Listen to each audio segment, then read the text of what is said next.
Pernah nggak sih kalian ngebayangin hidup jadi ilustrator itu enak kayak minum matcha sambil atau nggak ngopi, ngegambar di depan laptop atau nggak di iPad, di mana aja, bisa di kafe, di rumah, di kamar sambil tiduran. Enak banget deh pokoknya. Kayaknya impian semua orang nggak sih kayak cuma gambar-gambar doang kayak gitu. Tapi ternyata Kenyataan di lapangan beda banget. Penghasilan dari ilustrator di negara ini mungkin cuma sekitar 4-5 jutaan, jadi jauh banget dari kemewahan yang mungkin dibayangkan orang-orang. Udah gitu, survei menunjukkan bahwa 61,35% ilustrator pernah mengalami pembatalan proyek secara tiba-tiba. Jadi, ya pekerjaan atau suatu aktivitas yang terlihat dari luar menyenangkan, baik-baik aja, ternyata di belakangnya ada suatu kekelaman, guys. Contohnya dari setiap karya yang kalian lihat sosial media aku, ada berbagai macam halangan yang aku hadapin. Mulai dari deadline, revisi, terus dari diri aku kayak imposter syndrome, perfectionism, dan juga lain-lain.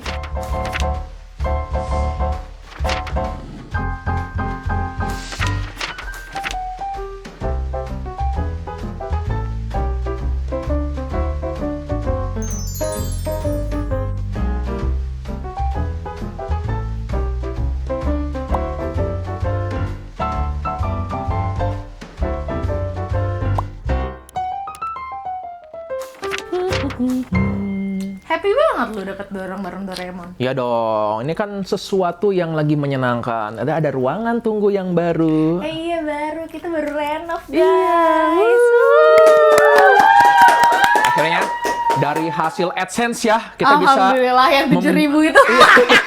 Rp7.000 itu kita Berhasil bisa ya? membeli satu gedung baru, guys. Ya, luar biasa sekali. Luar biasa banget ya. Dan- Jadi kan kemarin Nago kita nyewa. Iya. Alhamdulillah sekarang sudah bisa renovasi. Betul. Alhamdulillah banget. Dan aku senang banget nih karena temanku ada yang baru pulang ya. Ya dari mana? Pulang dari mana? Ini Pulang kan dari kelihatan nih kan nih. Somalia. Praktek. Dari Jepang dong. Lihat nih kan tuh ada Doraemonan. Dan tau gak sih dulu tuh aku pengen banget tuh menjadi komikus. Wah. Serius, dulu waktu masih kecil kan saya kan gambar Doraemon itu belajar gambar dan belajar baca pakai komik Doraemon. Jadi mikir, ih kayaknya enak ya kalau udah tumbuh besar tuh cuma gambar-gambar doang terus dibayar. Iya lagi. Waduh, kayak tapi dibaca. dulu juga aku mau tahu jadi komikus, makanya punya iPad sama ini. Oh, Karena pengen jadi komikus. dari kecil udah pengen punya iPad ya? Enggak, kan dulu belum ada Oh iya, iPad. kirain begitu. Tapi dulu, aduh gak bisa lagi nyelipin gambar aku waktu kecil. Dulu tuh aku juga pingin, karena papa aku seniman. Oh, Iya, jadi aku sering ngeliat papaku melukis kan. Jadi aku tuh dulu pingin jadi seniman kayak papaku. Oh begitu, papaku almarhum. Turn into dark so quickly. baiklah. Ngomong-ngomong nih, ini aku juga seneng. Aku mau cerita nih tentang yang memberikan aku ini. Itu juga seorang seniman. Ya. Dan dia kemarin tuh baru ke Jepang.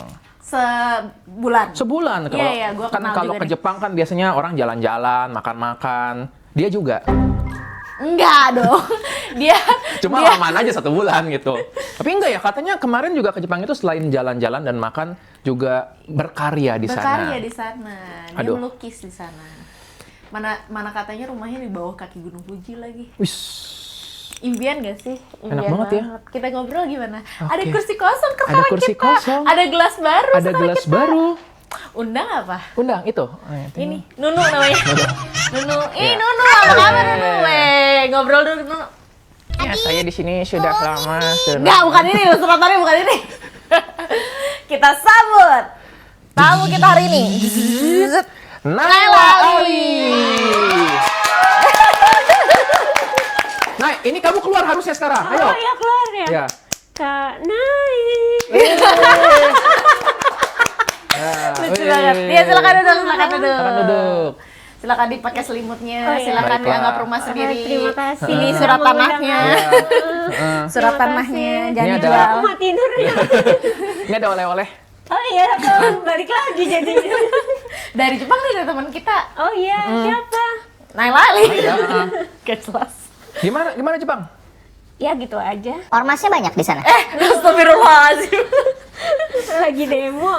Loh, kan Ormas organisasi masyarakat di sana iya, kan. iya. Lagi Heeh. demo banyak demo masak, Tuh, demo sehat di membuat sana. komik gitu. Oh, luar biasa. Luar biasa ya di sana. Produktif ya rumahnya. Oh iya dong. Di Jepang 1 bulan ya di sana ya? Iya. Kenapa balik? Iya, visanya habis. Gimana? Duitnya juga habis. Oh, emang paspornya kurang kuat ya? Kurang lagi. Gimana dong? Guys, aku pulang ya guys. Ini Nunu aja yang gantiin suara Nunu. Tolong. Aku baru Gawat. datang. Aku anak baik-baik. Baiklah, kita kasih lihat dulu dong ini hasil karyanya ya. Oh iya, benar. Itu tuh yang buku semangka itu tuh. Bukan yang ini. Oh, dia ternyata mau promosi Mau buku promosi. sendiri. Mau Nah. promosi buku sendiri. Ini coba boleh bantu digeser. Sip. Nah, Ini buat saya. itu Terima buat kasih. Anda. Mm-mm. Oh iya. Jadi ini waktu itu saya nulisnya tuh pas lagi proses ini ya. Ini buku terbarunya Naila Ali ya, judulnya Gili Notes Online. Yeay. Dia sangat mirip. Iya, coba dong diceritain sedikit. Tunggu, ini bukunya posisinya kayak ini tuh sebuah kucing. Iya lagi. Anda jadi cuy. Jadi cuy. Iya, ceritain bukunya nih. Sedikit aja. Dikit aja. Oh, kalau banyak jangan Apa? dong. Dikit aja, dikit. Harus Nah. beli. Iya. Kalau banyak jangan harus beli, bener. Gua gak nyangka dia bisa begitu. Udah cerita dikit aja. Iya, jadi tentang si Baik, terima kasih. Oke guys, jadi buat yang tertarik, Ya udah, buat yang tertarik ini ya guys, linknya di bawah. Iya, boleh ada di bawah, boleh serius ceritain dulu. Ya, Nanti gua di cancel. jadi si Jili ini sebenarnya udah pernah ada bukunya sebelumnya tentang dia introvert, terus ya sejujurnya berdasarkan diri saya. Nah, terus jadi ini catatan-catatan kehidupan yang dia rasain lah, misalkan dia lagi galau atau dia lagi self doubt atau apa, dan pelajaran yang dia dapat dia tuliskan di buku ini. Wah. Harapannya bisa membantu untuk teman-teman yang ngerasain hal yang sama kalau you're not alone. Oke. Mantap. Wis. Boleh. Ya, kalau ada yang mau boleh di check out ya di bawah, Iya, di bawah. Harus ya. Harus guys katanya. Ada linknya di bawah ya, di bawah Iya ya. dong. Nah, tapi sebelum bahas buku, aku nih sebenarnya tertarik banget ketika aku ya dalam praktik sehari-hari ketemu sama orang. Pertanyaan pertamaku memang biasanya adalah kerjanya apa? Nah, iya sih. Karena itu menggambarkan banget latar belakang seseorang. Nah, jadi kalau Nay ini berarti kalau misalnya ditanya Nay ini siapa, menerjemahkannya sebagai apa? Apakah sebagai seorang penulis atau ilustrator gitu atau WNI? Palu gada lagi. Aku ini seorang manusia yang terbuat dari 10% kafein. aku seniman, ilustrator, aku juga penulis, tapi lebih ke seniman sih, karena seniman menurut aku lebih bebas. Menulis pun juga seni menurut aku, ilustrasi juga cuma medianya aja yang berbeda. Oke, jadi media utamanya adalah berarti menulis dan juga dengan gambar, ilustrasi. Gambar, iya. Melukis gitu? Iya, aku melukis. Sekarang aku fokusnya di melukis. Oh. Justru. Dan menulis. Melukisnya medianya kanvas. Kanvas Sama akrilik. Jadi Akrilik. akrilik on kanvas. Akrilik Iya. itu yang bening-bening tok gitu kan? Itu juga akrilik sih, bener. Yang kayak plastik gitu kan. Iya. Buat gantungan kunci tuh biasanya. Iya. Akrilik on kanvas makanya disebutnya. Oh, maaf Bukan saya, akrilik doang. saya kan bukan seniman. Ya makanya jadi anak seniman. Kan mertua Anda seniman, Pak. Saya seniwati sebenarnya. Seniman. juga. Iya, bener seniwati. Bener juga. Bahasa penulis makanya, Pak. Saya akan mencoba menulis guys. Siapa tahu cocok. Waduh. Iya, diusahakan. Terima kasih. Nah, oke. Nah, kan kalau kayak gini ya, tadi kan pekerjaannya itu adalah tadi seniman, penulis, sama ilustrator. 3 pekerjaan kamu itu adalah hobi saya nih. Hobi saya. Kalau gitu hobinya kan Naya apa? Nggak punya hobi, makanya kemarin mikir-mikir ya, pengen olahraga, tapi nggak ada tenaga. Mau kan sekarang lagi zaman tuh pedal, tenis ya kan, biar gaul gitu sekalian. Biar gaul. Orang mah biar sehat ya. Dia mah biar Motivasi olahraga gaul. biar gaul gitu. Terus orang Lari biar bisa ngepost di Strava gitu kan. oh, kirain olahraga biar gaul, dugem biar sehat gitu kan kebalik. Tapi ya gimana, akhirnya aku nggak ada hobinya nggak tahu lagi nyari hobi sampai sekarang masih belum ketemu. Nanti kalau udah aku hubungin deh.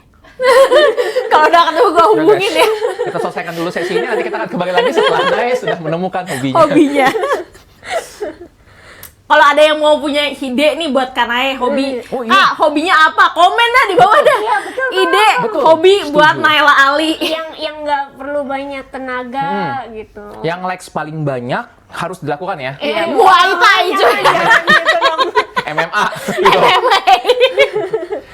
Lagi koleksi batu akik. Buset. Ini aku jadi penasaran, berarti kalau di KTP di kolom pekerjaan apa dong tulisannya? Dukun.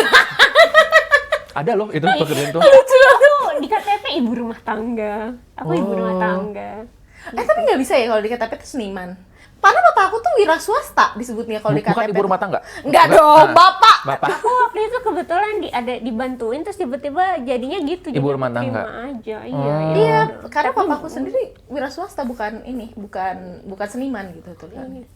Tapi ini jadi menggambarkan sesuatu loh. Mungkin tadi kan tuh belum menjadi suatu pekerjaan yang dianggap gimana ya, kayak saklek. Sering kan, kalau misalnya aku juga sering dengar cerita dari pasiennya yang cerita bahwa dia sebenarnya punya hobi pengen untuk masuk ke dunia seni, menggambar, tapi orang tua itu menganggap ngapain sih pekerjaan gitu, harusnya pekerjaan beneran. Jadi soalnya tuh ada pekerjaan bohongan dan pekerjaan beneran. Iya. Tapi Dan aku hanya ilusi yang dilakukan. namanya juga ilustrator. Bener juga. Iya lagi, aduh keren banget tadi. Hebat ya. Keren banget. Bagus. Bagus, tapi iya sih. Kan ilustrator tuh udah pekerjaan dan kadang-kadang tuh bayarnya mahal ya. Iya. Sebenarnya seharusnya. Seharusnya. Tapi kan kadang-kadang ada harga teman. Gitu. Dan ada yang tiba-tiba ngaku, kita kan temen lama gitu. Iya lagi. Aduh, relate. Hashtag relate. Terus kalau kita posting gambar, suka nggak sih ada yang kayak kalau ke Kanae yang bilang kayak, kamu bisa gambar ini nggak sih gitu? Iya, gambarin aku dong gitu segala macam gitu. Kayak Pasti gitu. ada. Terus tapi kayak harganya harga temen ya gitu. Iya, atau kayak harga pemula. Waduh. besok lagi deh gitu. Kayak gitu. Tapi kalau kamu menanggapi itu kayak gimana? Nggak aku tanggepin. Iya lagi, bener lagi. Ya seharusnya gue juga nggak tanggepin ya. Kita bisa tidak menanggapi. Tapi kalau misalkan ada yang kayak gitu, aku bilangnya maaf lagi aku nggak menerima illustration commission gitu. Jadi ya emang kecuali dari brand besar. Kalau brand besar ya ada uangnya, Oke, jadi Ada red card-nya iya, ya. ada red Iya. card-nya. Jadi Tapi kalau emang iya sih, kadang-kadang kalau misalnya dari temen tuh, apalagi terutama ya yang minta harga temen, aku tuh dulu pernah usaha, ini aku cerita sedikit ya. Aku tuh dulu pernah usaha lah, aku pernah jualan. Tapi jualannya jualan jasa, sama seperti ilustrasi gitu ya.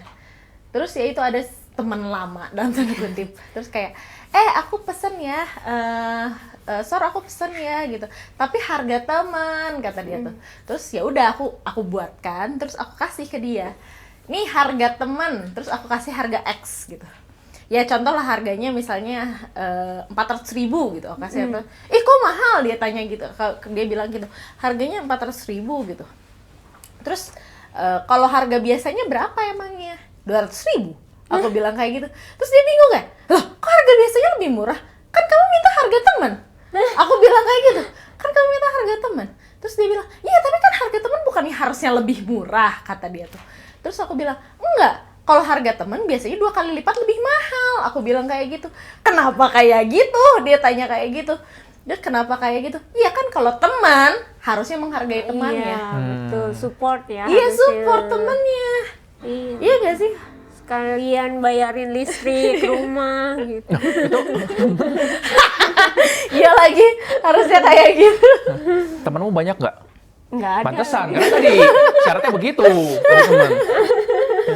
Dan aku jadi kepikiran nih, kalau misalnya sebagai psikiater ya, kan aku sering mendengarkan kata-kata kayak misalnya, psikiater tuh bisa ini ya, baca orang gitu. Nah, kalau dukun apa? iya, makanya kan salah. Nah, kalau ilustrator, ya apa sih yang sering diucapkan Iya. orang-orang? Oh, bisa gambarin anjing gue nggak bisa, berarti bisa gambarin gue dong, bisa gambarin. Iya, padahal nggak semua ilustrator gambar orang ya? Iya, terus kayak gitu sih biasanya, kayak gambarin keluarga, terus gambarin binatang peliharaannya segala macam. Iya sih.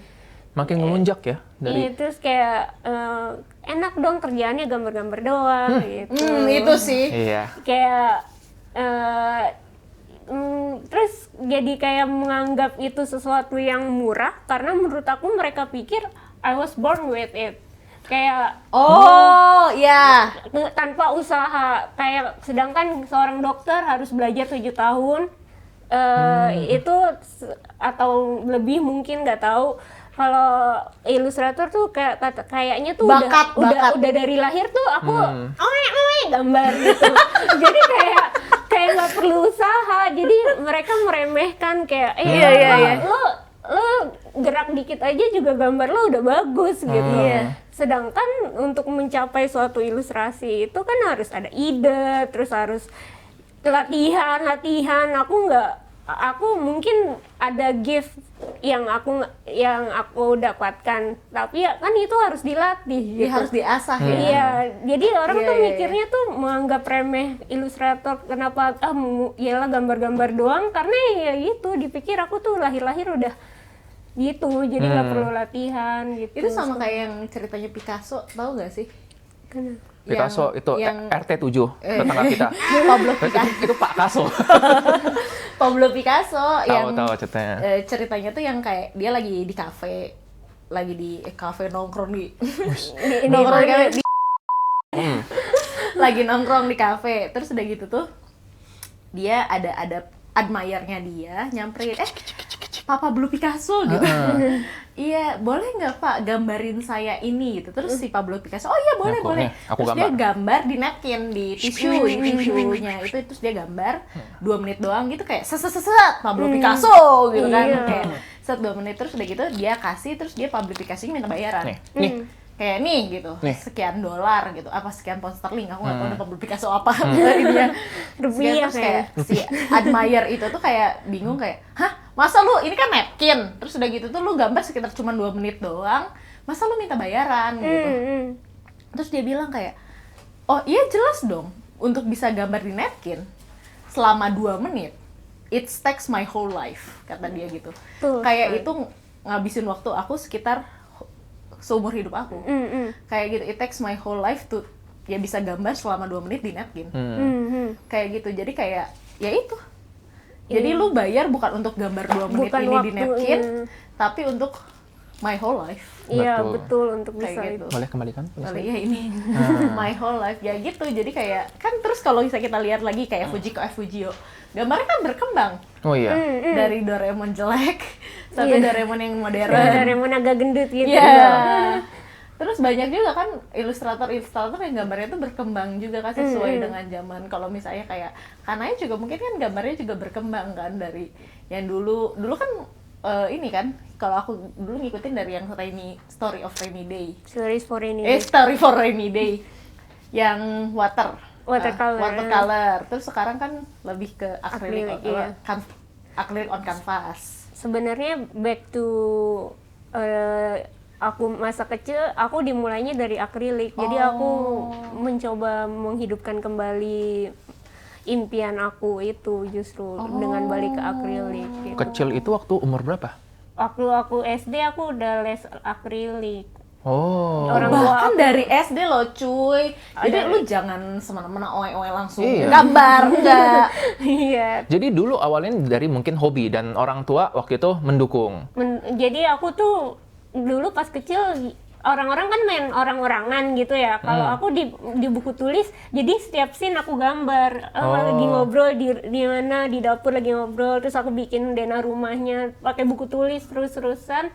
Terus di sekolah aku kerjaannya gambar mulu. Terus akhirnya diaduin ke orang tua aku kayak ini kerjaannya gambar-gambar mulu. Nah, terus tapi papa aku melihat itu sebagai bakat. Jadi dia mensupport aku, selalu beliin aku peralatan melukis, ngedaftarin aku les lukis. Dia yang nganterin aku sendiri jauh-jauh dari rumah aku yang jauh dari Kelapa Gading ke Kemang setiap hari Sabtu nungguin aku sendirian, aku ngelukis. Jadi benar-benar papa mama aku suportif banget sih soal aku ngelukis itu. Lalu apa kata orang tuamu ketika kamu mengatakan aku mau menjadi seniman?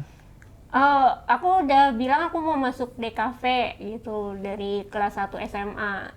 Terus mereka oke. Yang penting papa aku selalu bilang apapun pilihannya yang penting itu harus tanggung jawab sama apa yang dipilih, dia bilang gitu. Ya berarti kamu milih DKV ya udah konsisten aja di situ, dia bilang gitu. Jadi memang gitu ya, ketika sudah memilih diberikan tanggung jawab harusnya bertanggung jawab penuh ya. Jangan kayak Oke, pertanyaan aku mungkin gini, sebagai ilustrator, menurut Kanae apa sih yang paling penting? Kayak misalnya, of course nih ya, kalau misalnya untuk sebagai ilustrator tuh ngegambar tuh udah jelas penting kan, bisa gambar atau art style itu penting gitu ya. Tapi selain itu, apa yang paling penting lainnya? Konsistensi.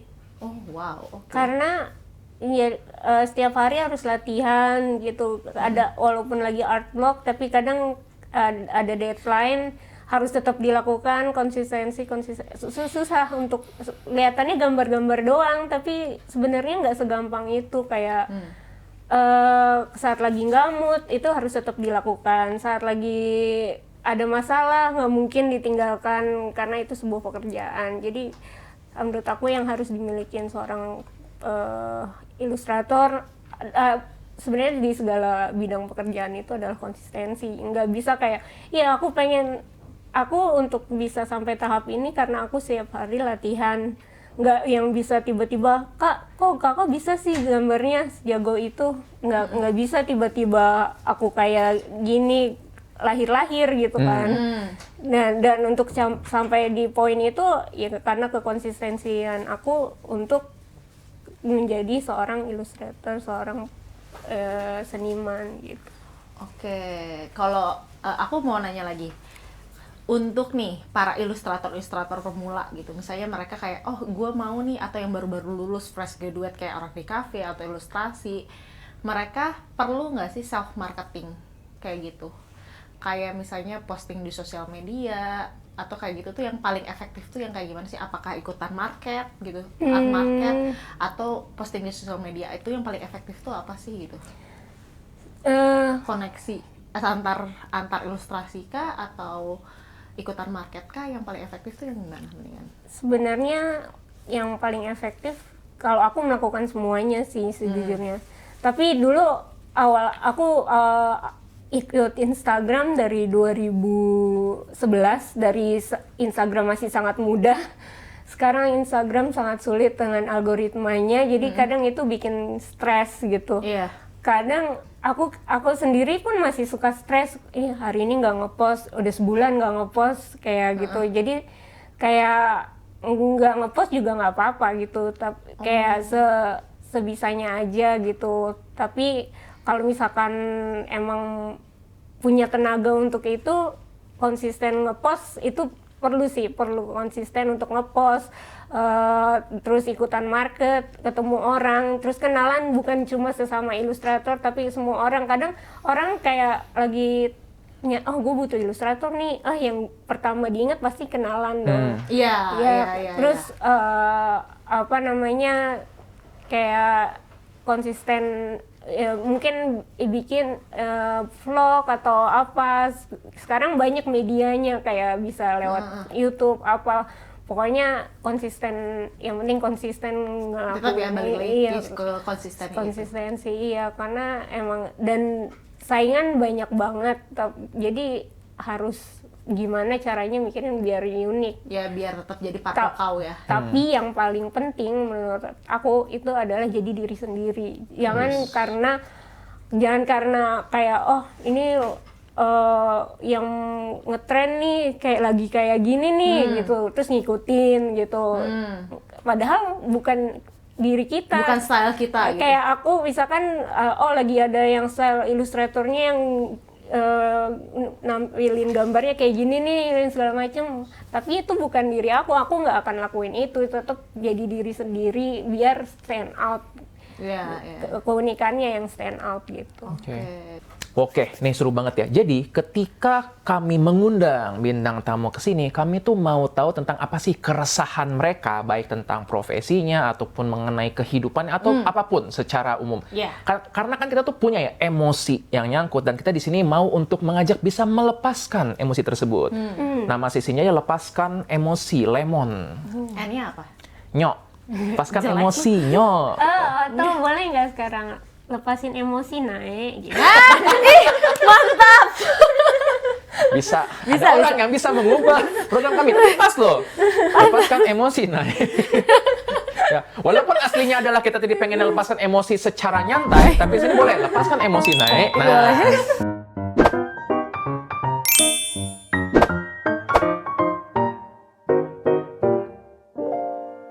baiklah. Jadi apa sih keresahanmu? Kalau kira dari sudut pandang Sora, apa sih yang jadi kebayang nggak? Apa yang jadi keresahan seorang ilustrator? Sebenarnya keresahan ilustrator tuh banyak banget ya. AI, art block, marketing, terus kayak tidak dihargai. Oh, iya. Banyak cuy kayak keresahan Nggak dihargai juga dari antara teman-teman dan dunia secara umum, bahkan ya kan pemerintahan juga kan Keluarga, mempengaruhi banget ya. iya. Dulu tuh ada momen yang sempat bagus kalau teman-teman ingat ya, di Twitter itu ada momen ketika setiap ada hari-hari perayaan tertentu, maka akan ada tuh postingan yang cukup luas itu yang biasanya ada gambar segala macam. Orang nyari tuh gambar kucing, terus apa yang tren-tren terbaru. Sejak itu sempat menghilang di kalangan generatif art, itu tuh orang-orang merasa banget kehilangan sekali. Betul, gitu jadi kan. nggak ada apa ya, nggak ada cintanya di situ. Kehilangan cinta di dalam itu, kehilangan kayak, aduh ini kok jadi kosong ya rasanya. Personal touch-nya itu ya hilang Iya, ya. terus kan kalau kamu perhatikan sekarang tuh gambar generatif art tuh matanya tuh kosong. Oh. Iya, matanya tuh cuman garis gitu doang dan kayaknya tuh kosong aja gitu rasanya tuh. Iya, ekspresinya senyum gini ya, tapi Iya, matanya tapi tuh kosong, kayak matanya tuh kosong gitu, kayak pandangannya tuh kosong gitu. Kayak nggak ada jiwanya. Nggak ada jiwanya, exactly kayak nggak ada jiwanya gitu. Ya gitu yang aku rasain dari generative art. Jadi menurut aku sih, kalau menurut Kanaya gimana? apa emosinya keluarkan sekarang? Marah-marah ke kamera. Tuh.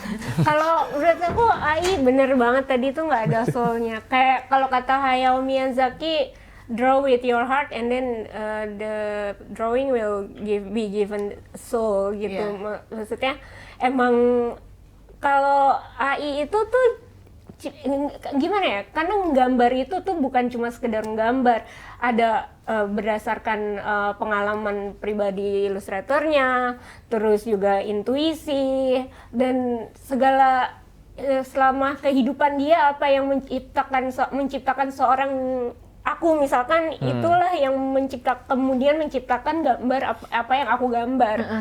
Nah, AI tidak memiliki itu, AI tidak diprogram untuk memiliki itu. Jadi mau kayak gimana pun AI nggak akan pernah menggantikan karena pada AI bukan manusia gitu. Iya. Jadi kayak orang sekarang iklan-iklan udah pada pakai AI dan segala macam itu untuk apa ya?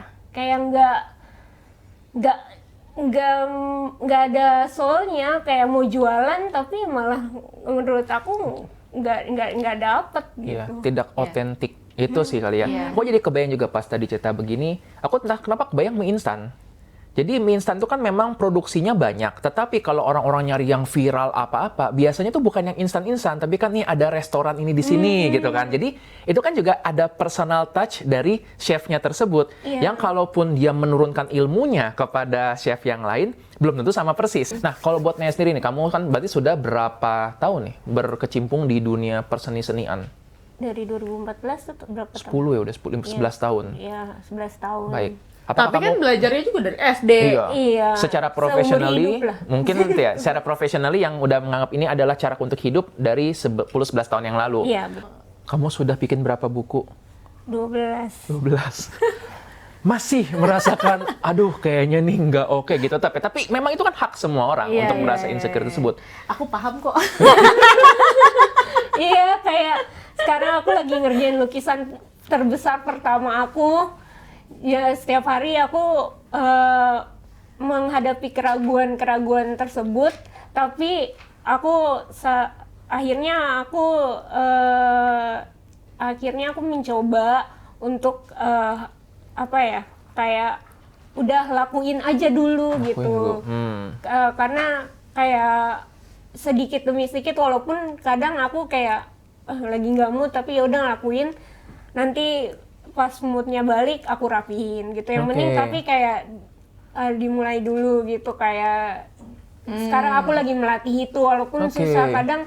Kadang aku udah di depan kanvas tapi aku bengong lama dulu sampai akhirnya aku mulai gitu. Padahal tahu ya dalam diri, ya udah yang penting gerak dulu aja. Iya, dan aku udah tahu apa yang harus aku lakuin step by step. Tuh semua tuh udah di kepala, udah diprogram ibaratnya, tapi kayak mesinnya rusak gitu. Baik, Oke, aku iya, mau iya. sesi terapi sedikit. Sesi terapi. Ya mumpung nih Oh kan iya ada dong. kesehatan. Ya, aku mau membahas gini, ini karena sering juga ya pasien Iya, cerita iya. tentang rasa, iya nih aku ngerasanya di depan sesuatu tuh udah sama. Gue juga Yes. sering kayak diem di depan lama tapi gak ngapa-ngapain, tapi gue udah tahu mau ngapain Iya, gitu. kayak paralyzed, task paralyzed. Yes. Iya dong. Mungkin spesifik tentang impostor syndrome tadi itu ya. Jadi impostor syndrome itu suatu istilah di mana seseorang ini dia sebenarnya memiliki skillnya, Iya. tapi dia merasa bahwa aduh aku ini di sini cuma nyalip doang. Aku tuh kayak masuk sini tuh orang-orang nggak tahu aja bos, sebenarnya tuh aku payah. Jadi dia hidup dengan ketakutan suatu hari bakal ada orang yang bilang, oh kamu nih ternyata cuma pura-pura di sini ya, impostor gitu kan. Ya Jangan tadi dia ngomong gitu dong, takut. wah, dia sangat percaya apabila dia misalnya nih dikerja dipuji nih, wah kamu bagus nih kerjanya. Dia ngerasa, aduh ini mah mereka belum tahu aja nih. Nanti suatu saat Iya, kalau nanti ketahuan, gimana dong aku kalau kayak dipecat gitu? nih. Kenapa kamu bersembunyi di balik situ? Iya, aku juga selalu merasa aku tidak pantas mendapat pujian. Iya. Nah, dan tadi bagi yang misalnya ada sebagai seorang seniman ya, pasti kan akan mendapatkan pujian, apresiasi. Mereka juga percaya ini mah yang ngomong orang-orang yang ini doang. Pasti ini ada yang haters, yang dia tuh nggak ngomong. Kayak backhand ini gak sih? Kayak aku suka ngerasa kalau ada Backhand yang compliment. muji juga backhand compliment gitu, ketika mereka memuji karya aku tuh kayak ini mah backhand compliment nih kayaknya gitu. Jadi mereka ini benar-benar kayak menunggu, imposter syndrome itu selalu menunggu kapan nih downfall era dari diriku, kapan ya aku bakal hancur. Nah, aku mengatakan gini pada ya pasien-pasien seperti itu yang datang dengan aku merasa nggak pede, aku akan bilang, nggak apa-apa, biarkan impostor syndrome itu tetap ada. Kenapa? Justru sebaliknya, bayangkan kalau kamu super pede dengan karyamu, dengan dirimu sendiri, malah jadi orang yang menyebalkan. Bayangkan menggambar, Jadi wah, narsis ya, Dok? ya kan ini gambar terbaik di dunia nih, gitu. Malah nggak ada celaknya, kan malah nggak bagus. Iya. Tapi tadi, apabila terlalu merasa sempurna nggak bagus, tapi tadi kalau terlalu merasa nggak mampu, itu pun jadi gawat. Ya karena nanti ada masuk ke istilah namanya self-sabotaging. Apa sih self-sabotaging dan apa bedanya dengan self-criticism? Nah, di sini kita perlu lihat, self-criticism itu bagus, itu sehat. Kalau aku biasanya membayangkan gini ya, kalau untuk menggambar, mungkin aku pengen menggambar nih, ada kompetisi menggambar Doraemon. Aku mau menggambar, lalu ketika aku mulai belajar menggambar, warnanya kurang oke nih, garisnya kurang lurus, atau kok kurang bagus ya komposisinya. Itu self-criticizing, self-criticism, dan itu boleh. Yang penting adalah setelah itu aku ngapain. Kalau setelah itu, coba deh nanya sama temanku gimana cara mewarnai. Buka YouTube misalnya, gimana cara tutorial menggambar step by step. Itu self-criticism yang bagus, healthy criticism. Tapi self-sabotage adalah, bayangkan nih kayak suatu gedung, ada orang yang mensabotase gedungnya. Lampunya dimatiin, listriknya dimatiin. Jadi dia menghambat si gedung tersebut untuk berfungsi. Sama, dalam hal ini orang yang ada self-sabotaging, dia akan ngerasa, aduh gambarnya nggak bagus, warnanya nggak oke. Udahlah, percuma, nggak mungkin menang. Sia-sia aku ngikut gini. Self-criticism membuat seseorang bergerak, sedangkan self-sabotage membuat seseorang berhenti bergerak. Jadi kita memang perlu menyadari kalaupun kita lagi mengkritik diri, ini suatu yang sehat, atau tadi udah menjadi suatu yang malah membuat kita terhambat untuk menjalankan itu. Aku sering berpikir untuk keluar dan berhenti udah ratusan kali dan nangis ratusan mungkin ribuan kali selama aku bekerja menjadi seniman. Tapi aku tetap melakukannya. Kayak karena ya emang ini hidup aku, kayak ternyata aku nggak bisa lepas dari ini. Kayak Hayao Miyazaki pun aku nonton di dokumenternya, dia sendiri udah selalu bilang gue pengen retire. Tapi terus melakukan Tapi karya terus baru. melakukan karena itu tidak, ya itu part of himself gitu. Sama seperti aku sekarang melukis adalah bagian dari diri aku yang nggak bisa aku Yes. lepaskan, walaupun Sama sih, aku juga kayak aku menangis. mau berhenti kerja tapi terus-terusan kerja. tetap dilakukan. Gimana kalau tidak melihat? Kalau gimana? Ternyata alasannya lebih karena finansial. Salah satunya itu finansial. Tapi kalaupun misalnya nih, kamu punya, anggaplah ada pekerjaan lain, punya bisnis atau apa, di mana kamu boleh untuk berbisnis tanpa menggambar sama sekali, pasti kan ada kayak panggilan lagi, pengen lagi nih gitu, menggambar lagi. Iya. Aku tadi senang waktu Naya bilang tentang, ya ini udah mencoba terus berkali-kali mau untuk mundur. Ada suatu quote gini, ungkapan ya, an expert has failed more than beginners have tried. Iya. Jadi itu, orang yang expert itu udah nyoba, udah gagalnya banyak banget, tapi jumlah kegagalan itu lebih banyak daripada bahkan beginners itu mencoba.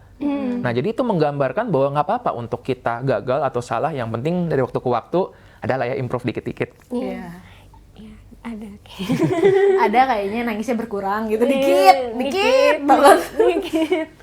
Gitu. Oke, kalau gitu ya aku jadi kepikiran ya. How do you feel ketika lu ngelihat? Ya ini juga aku pernah tunjukin sih ke papa aku.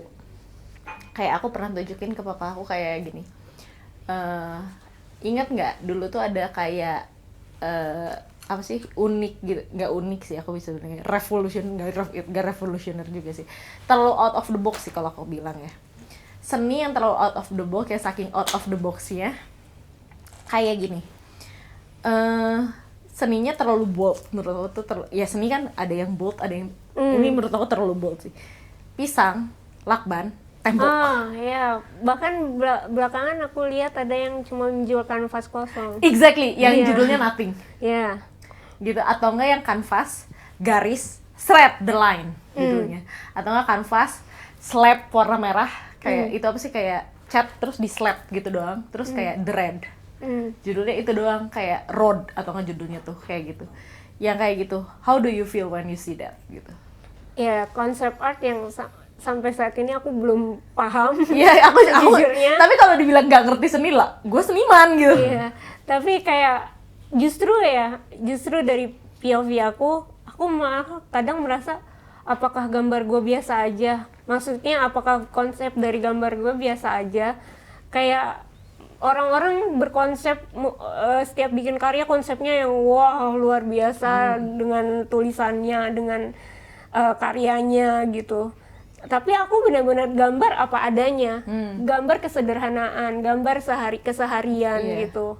Karena aku kiblatnya Hayao Miyazaki yang dia bilang I draw from everyday life gitu. Iya, iya. Gitu. Dia bilang kayak gitu. Dan aku Yang Yotsuba juga kan, yang siapa sih yang bikin Yotsuba itu juga kan everyday iya, life drawing kan. jadi aku emang menggambar apa yang aku rasakan saat aku traveling pada saat itu gitu, apa adanya. Kadang aku malah mempertanyakan diri aku, apakah aku ini bisa disebut sebagai seorang seniman ketika aku menggambarkan keadaannya itu.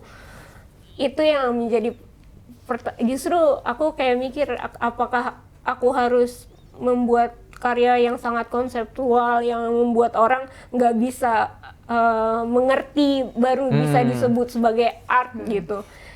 Tapi setelah aku pikir-pikir, setiap orang art itu kan ekspresi diri ya. Jadi menurut aku mau dia dalam bentuk kanvas kosong yang mungkin aku nggak ngerti maksudnya apa gitu. Kosong. Iya, kekosongan itu. Atau gambar yang apa adanya seperti aku, itu mungkin sama-sama bisa disebut art juga, sama-sama art tapi dengan cara yang berbeda aja. Aku mencoba untuk menerima itu, nggak perlu aku membuat sesuatu yang spektakuler untuk bisa dia anggap itu sebuah seni gitu. Tapi kayak apa adaan kejujuran dari aku berkarya pun adalah sebuah karya seni menurut aku. Menarik. Jadi aku sejujurnya itu menjadi salah satu overthinking aku, apakah lukisan aku layak untuk disebut karya seni segala macam. Itu tuh Salah, mereka yang harusnya nanya. Aku malah mikir sebaliknya, apa kamu nggak mikir, lah kalau ini aja bisa dibeli mahal, masa lukisanku nggak bisa dibeli lebih mahal daripada yang sekarang? Oh, iya. Gitu. Iya, iya. Loh, iya ya. Kan baru lo iya sih. Iya. Yang itu tuh biasanya yang jadi cuci uang. Aku nggak mau Iya nggak, karya Nunu? aku dibeli sama orang yang cuci uang, karena aku mau orang yang membeli karya aku yang bisa merasakan apa yang aku tuangkan gitu. Iya. Bukan sekedar membuang uang mereka. Buat yayasan ya. Ya, buat membuang uang mereka. Tapi kalau mau ngasih uang ke aku ya nggak apa-apa. Uang cuci uang. Jangan deh. Aku keinget gini, waktu itu ada sebuah buku judulnya Still Like an Artist. Jadi buku ini tuh ngomongin tentang pada dasarnya ya mungkin nggak ada lagi ide yang benar-benar original. Iya Kita sih. tuh hanya ngambil ide dari yang lain-lainnya kan, ATM, amati, tiru, modifikasi. Apalagi kan di zaman sekarang ya kayak Reels, Instagram ataupun video TikTok itu sebenarnya cuma kayak modifikasi atau recreation dari yang udah ada. Kadang-kadang ya cuma recreation saja sih kebanyakan. Yes, apalagi kalau satu udah ada nih yang lagi rame kan, semuanya ngikutin. Aku pernah baca gini, kalau ini mengenai tulisannya, dan sebenarnya ini bukan tentang seni, tapi dari dulu waktu aku pendidikan di akademisi. Kalau kamu ngambil dari satu sumber, itu namanya plagiarism. Iya. Tapi kalau kamu ngambil dari 10 sumber, itu namanya research. Iya. Nah, kalau di seni kira-kira gimana sih menurut Naya? Ada nggak orang-orang yang tadi menginspirasi? Atau sebenarnya gaya gambar pun juga tadi sebenarnya tuh nyolong juga gitu. Dalam tanda kutip Dalam ya. tanda kutip, nyolong. Kayak menurut aku kayak seorang seniman itu diciptakan dari berbagai hal, dari berbagai macam yang dia lihat. Kayak aku melihat film, aku terinspirasi dari sutradara favorit aku, terus aku terinspirasi kayak gaya gambar aku terinspirasi dari Ghibli, terus aku juga terinspirasi dari Edward Hopper, painter, terus aku juga terinspirasi dari apa yang kita lihat, apa yang kita tonton, apa yang kita amati, semuanya itu membentuk kita menjadi satu orang. Aku satu orang Naila tuh terbentuk dari berbagai apa yang aku lihat. Jadi jadi emang nggak bisa terlepas dari itu gitu. Kayak aku pewarnaan aku terinspirasi dari warna-warna film Hirokazu Koreeda gitu. Kayak emang nggak bisa, tanpa sadar di dalam bawah alam sadar kita itu kita akan meniru. Oh, itu pun otomatis ya. Jadi nggak kayak warnaku begini gitu. Enggak, itu udah otomatis karena apa yang kita lihat dan rasakan itu ya apa yang sama ini membentuk menjadi diri kita gitu. Jadi nggak akan terlepas. Nggak ada orang yang nggak terinspirasi dari seseorang gitu. Betul, Pasti betul. ada inspirasinya. Aku terinspirasi dari Doraemon. Aku terinspirasi dari warna-warna brightnya, ya pokoknya semuanya tuh ada lah yang menginspirasi aku. Jadi nggak mungkin aku bilang ini 100% karya Naila, enggak. Semua yang aku lihat dan rasakan itu lah aku gitu. Jadi nggak ada yang 100% original. Oke, kalau ini style gambarnya Jili ini, ini terinspirasi dari mana? Terinspirasi dari mana ya? Sejujurnya Jili ini tugas aku di ilustrasi desain pas kuliah, terus dapat nilai A. Bangga. Terus terus sudah gitu ini inspirasinya dari komik Amerika sih, lebih daripada ke komik Jepang gitu. Dari pewarnaannya gitu-gitu. Ya, karena lebih pop gitu lah iya, warnanya. terus aku juga warna-warnanya aku kayak tapi tetap calm gitu, nggak yang bright gitu. Sama Dan itu ya karena tadi gurunya banyak nih, berarti gurunya banyak, akhirnya tadi udah unconsciously, ya udah secara natural aja. Yang penting tadi kan gimana belajar sebanyak-banyaknya dan melatih Iya, gitu ya. seperti kayak Fujiko Fujio juga pasti dia adalah orang yang terbentuk akan berbagai macam hal. Dia terinspirasi dari mungkin komik Amerika atau dari mana segala macam. Kayak Hayao Miyazaki juga dia terinspirasi dari segala tentang Eropa dan dan lain segala macam. Iya kan Fujio tuh terinspirasi sama siapa yang buat Astro Boy? Iya. Iya, Osamu Tezuka. Osamu Tezuka. Sama Tezuka. Dan waktu itu ya kita pernah ke museumnya Fujiko dan itu digambarkan tuh inspirasi dia memang suka dengan barat kan, dengan Wild Kamera. West. Iya, yang di mejanya dia yang ada buku-buku dinosaurus. Dan itu pun yang sudah semaestro itu saja, dia masih terus belajar kan, dapat inspirasi. Jadi ya memang yang ini juga aku suka karena yang sering kita lakukan adalah kita merasa nggak ada inspirasi. Lihat loh sekeliling itu tuh inspirasi. Aku selalu bilang kayak gini,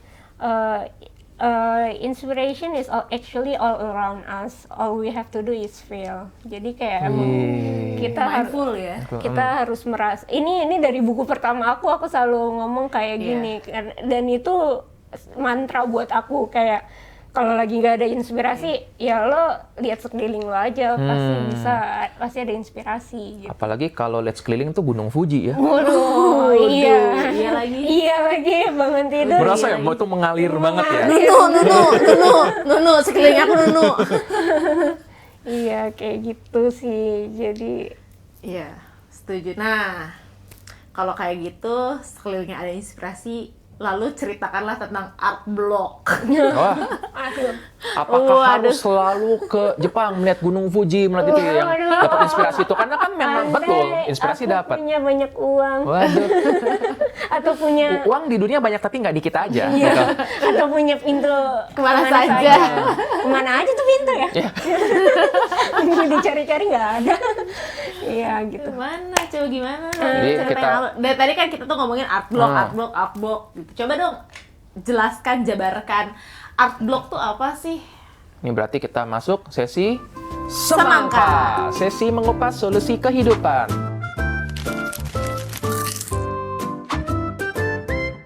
Ini bisa diputar, gitu. Tapi jangan-jangan art block tuh dialami bukan cuman dari kita aja tau, yang sebagai seniman atau ilustrator. Jangan-jangan warga biasa juga yang tidak berseni-seni amat, mereka juga mengalami yang namanya art block tersebut. Ya, mungkin garis besar adalah creativity block. Creativity Orang block. yang masak aja bisa kadang-kadang hari ini gue masak apa Iya lagi, ya? nggak usah itu. Aduh bingung mau bikin apa ya? Padahal tinggal pilih tuh ya. Iya. Ya, lu sering kayak gitu. Kalian sering kayak gitu nggak sih, guys? Pernah nggak tiba-tiba ngerasa kayak nih ngapain ya, coba soalnya tulis ya di kolom komentar. Itu kan Makan, cuy. makan. Iya, nih. Gue pengen kayak makan siang apa ya gitu. Laper nih. Tapi karena udah lihat banyak makanan, kenyang. Iya. Kenyang gue. Kelamaan milihnya. Kalau milihnya gitu. Nah benar tuh. Kamu Ujung-ujung makan Itu lagi. lebih sering kamu art block itu nggak ada ide atau karena terlalu banyak terus nggak tahu yang mana yang ini, kan blok itu bisa nyangkut gitu kan semuanya. Iya. Terlalu banyak kalau aku. Overwhelm. Aku juga Overwhelm, lebih overwhelm sampai aduh aku pengen yang mana dulu nih. Ingin ini, banyak sekali. Banyak sekali. Pokoknya kayak aduh dimulai dari mana gitu sampai akhirnya aku nggak bisa. Ya udah malah nggak ngapa-ngapain gitu kayak udah maksudnya aku kayak sekarang aku lagi nyiapin pameran tunggal aku harus ngerjain sekian banyak lukisan, aku harus mulai dari mana kayak aku stres Berapa lukisan? 38. Terus udah gitu aku nggak tahu aku harus mulai dari mana, jadi kayak akhirnya stres sendiri gitu. Jadi Lu bantuin, Nu. nggak ada yang mau bantuin aku melukis. Gitu. Membuka ini nggak untuk apa sih namanya, intern gitu? aku nggak bisa lagi kerja ada orang gitu, aku harus sendirian gitu. Ya karena kan ini Bukan melukis ya. Beda kalau misalnya tadi kan mungkin yang bekerja dalam tim pasti akan berbeda ya. Nah jadi solusinya gimana dong kalau tadi lagi art block itu ada? Apalagi kan kalau misalnya orang bilang udah cari inspirasi. Lah ini inspirasinya ada tapi nyangkut semuanya kan? Iya. Gimana dong solusinya? Kayak aku sekarang lagi latihan sih, melatih diri aku untuk mulai aja dulu gitu. Kayak ya udah misalkan ya udah atau aku tulis dulu nih listnya, aku apa aja kan ada 3 sekian lukisan, aku bikin judul asal dulu aja, terus aku kayak mulai dari sini dulu deh yang lagi ada feel-nya di situ dulu gitu, terus ya udah aku mulai dulu, terus kalau misalkan ngeblok banget pokoknya kerjain aja dulu deh, kayak mau belum nggak menurut aku nggak maksimal juga ya udah yang penting mulai aja dulu, aku lagi latihan kayak gitu sih. Spontanitas untuk mulai itu ya. Ini agak mirip dengan menulis. Jadi kalau di menulis itu ada suatu anggapan gini, you can always edit a bad page, but you cannot edit a blank page, ya kan?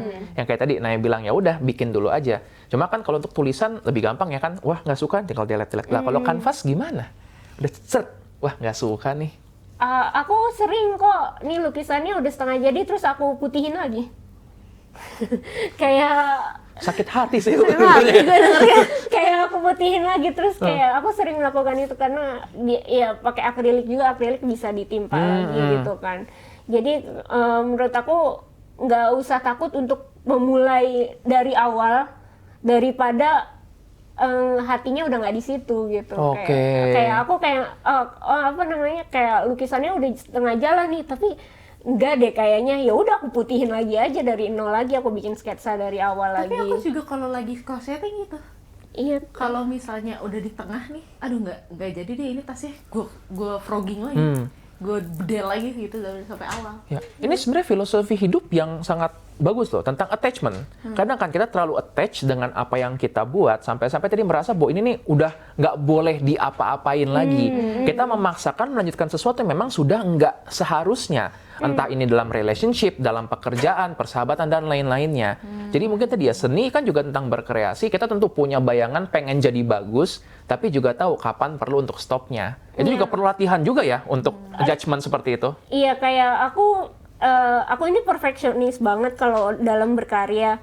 Jadi kayak aku akan ngechat beberapa orang temen aku kayak, menurut lo udah selesai belum? Jadi aku minta validasi dari orang, udah selesai belum? Gitu. Yang gambar kan elu. Gitu, kenapa sih bilang, gue sih ngeliatnya udah selesai-selesai aja gitu. Kayak, karena kalau aku yang ditanya, aku merasa belum selesai, nggak akan selesai gitu, nggak akan pernah selesai. Jadi kayak aku selalu nanya suami aku, nanya temen aku, pokoknya kayak ini menurut lo udah selesai apa belum? Udah pantas dikatakan selesai apa belum? Baik. Kayak gitu. Ini ada namanya spotlight effect. Jadi spotlight effect itu adalah suatu fenomena ya. Ketika gini, anggaplah kita pakai baju nih, terus baju kita tuh agak ada bolong sedikit, kecil. Kita nyadar, wah kelihatan nih sama semua orang. Padahal orang lain bisa jadi nggak menyadari itu. Kalaupun nyadar, mereka paling, udah gitu doang. Ini sering terjadi, aku ketemu dengan misalnya penyanyi yang dia ngerasa tuh pas nyanyi, aduh tadi tuh kayaknya aku nadanya ada yang salah sedikit. Dia Harusnya tahu, ke F1 nah iya, dia tahu itu salah karena dia spotlightnya di dia ngerasa bahwa ini kelihatan banget nih. Padahal orang lain mungkin nggak nyadar ataupun kalau sadar, wah improvisasi. Sama kan tadi kamu pun melihat itu, mungkin nganggap bahwa ini nih ada yang belum selesai. Karena kamu punya bayangan yang terlalu perfect, sesuatu ini harusnya seperti apa. Orang lain kan nggak punya konsep tersebut. Orang lain mah bagus-bagus aja. Maka tadi memang kita perlu untuk berlatih ya, sudah jalanin dulu aja. Dan tadi ya benar-benar mesti konsistensi. Dan aku suka gini juga, ada suatu istilah, ini sebenarnya istilahnya aku pinjam dari olahraga. The goal is to show up, not to show off. Ada hari di mana mungkin kita lagi, aduh capek banget nih. Nggak apa-apa, tetaplah lakukan olahraga sebisamu, mau itu cuma dikit doang, karena goalnya yang penting show up muncul, bukan show off. Nah, kayak tadi kan, jadi yang penting ada dikit-dikit dulu aja. Mungkin teman-teman bisa juga ya untuk mengambil filosofi atau mantra tersebut. Nanti aku tulis, aku tempel di tembok. Boleh ya tuh? Lah, kan kamu pelukis-lukis lah di tembok.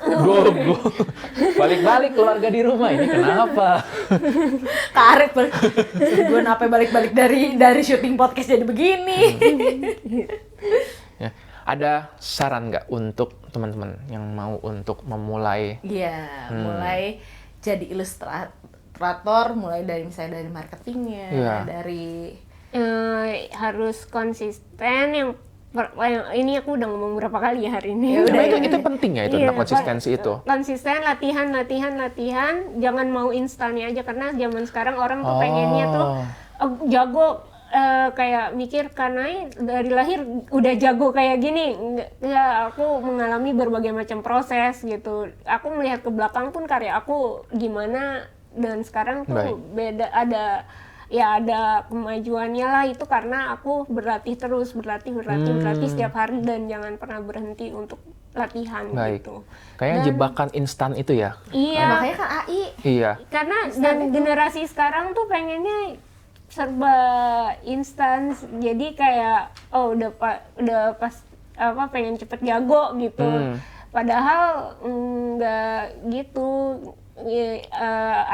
Aku latihan dari aku TK, aku udah gambar gitu. Jadi kayak enggak. Baik, kalau butuh waktu misalnya tadi ya dari TK lah, kalau misalnya kayak aku umur udah 30-an, terlambat dong berarti? Enggak dong. Yang penting kan tiap hari konsisten. Kan lu bisa jagonya nanti di 60-an. Aku mulai Bener juga ya. ngelukis lagi di umur aku 30. Jadi kayak Kita mulai podcast di umur 30. Bener juga iya, ya. nggak ada kata terlambat untuk memulai. Terus ya, aku jadi ingat juga gini, ini salah satu yang sering ditanyakan juga sama pasien. Kalau aku misalnya berlatih mengubah pikiranku, terus-terusan dengan psikoterapi, dengan journaling, berapa lama sih perbaikannya? Aku jadi keinget, aku biasa bilang gini, anggaplah berlatih berenang. Ada orang yang udah berenang selama 10 tahun, tapi cuma latihannya pas lebaran sama tahun baru.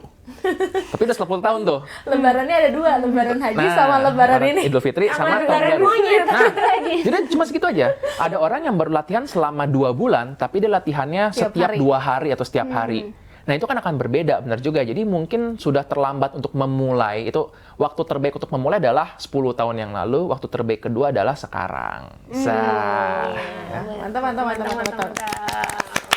Oke, mungkin Wah, kayak gitu seru aja kali ya. Aku ada request nih. Ya, ini kan terakhir nih request. Boleh nggak sih ajarin kita gambar Gambar gili. gili? Tutorial menggambar Boleh gili. nggak ya?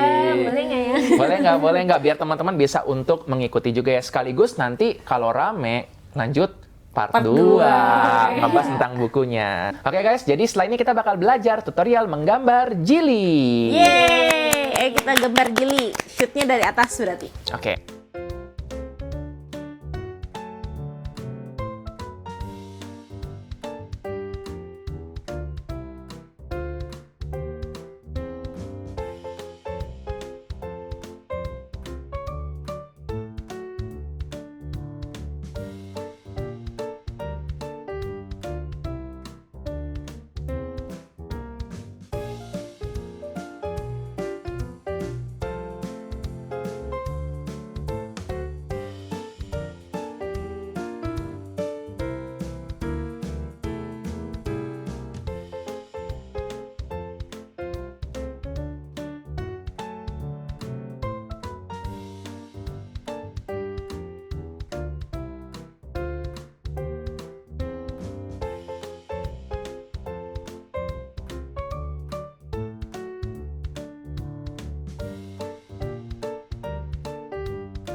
Oke, jadi gimana? Udah coba belum gambar gili kalian sendiri? Nah, kalau kalian mau cobain baca bukunya Kak Naila Ali, kalian tadi udah dengar sendiri dia punya 12 buku, dan yang terbaru itu ada Gili Notes on Life, dan menurut aku itu bukunya tuh ringan banget, isinya tuh quotes gitu, ringan, sangat-sangat ringan. Gue bacanya cuma sejam doang, dan ngena banget, happy banget bacanya. Terus kayak itu sentilan-sentilan ringan banget, terus kayak diingetin banget lah sama kayak nggak apa-apa tahu kalau misalnya insecure tipis-tipis kayak Ini gitu. kayak ada teman yang mengingatkan Iya, ya. Ini kayaknya satu episode sendiri sih kita bahas nih ya. satu episode sendiri. Kamu tetap di sini ya. Di sini tuh. Nah, kamu tunggu Aku mau balik lagi ke Jepang. Waduh, nggak bisa. Nggak boleh. Satu episode lagi kita. Satu ya. episode lagi kita ngebahas buku Gili Notes and Life. Oke, setuju? Setuju. Kalau Nah. gitu jangan lupa di-subscribe. Yap, subscribe @pod.ruangtunggu dan juga sosial media kami masing-masing. Saya @dr.ndreamon dan Saya @Little Sora. Naila Ali. ya. Jangan lupa juga dinyalain notifications-nya. Sip ya, dan kita bakal kembali lagi dan ingat. Shh, Di bawah, Angkat. pegang. Oh, Kita tos. Di setiap perhentian pasti ada cerita. Selamat Sekarang menunggu ceritanya rambut. Naila. Hari ini sesuai dengan janji kita kemarin, kita bakal membedah mengenai bukunya. Kita bedah ya. Isya, karena selama ini aku kira Naila Ali ini nih penulis luar negeri. Kenapa? Karena kan si saudara sama Muhammad Ali. sebagai pembaca awam kan mungkin bingung nih ya. Aduh, ini kalau banyak ini mulai baca dari mana sih?